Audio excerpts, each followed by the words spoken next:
บอลตลาดไฟใหม่ยับเบิด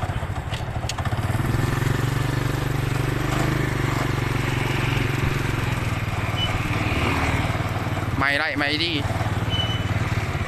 เครื่องของมายั่งเลยพี่น้อง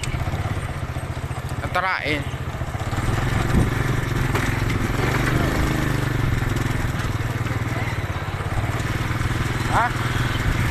อันวิวเสือผ้ามายั่งเลยหานขายเสือผ้ายับเลย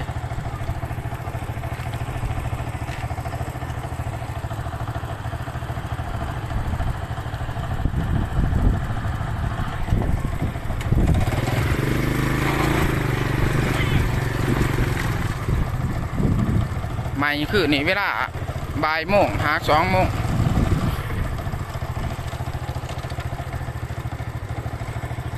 เครื่องบดเรือเลยพี่น้องตลาดปากซอง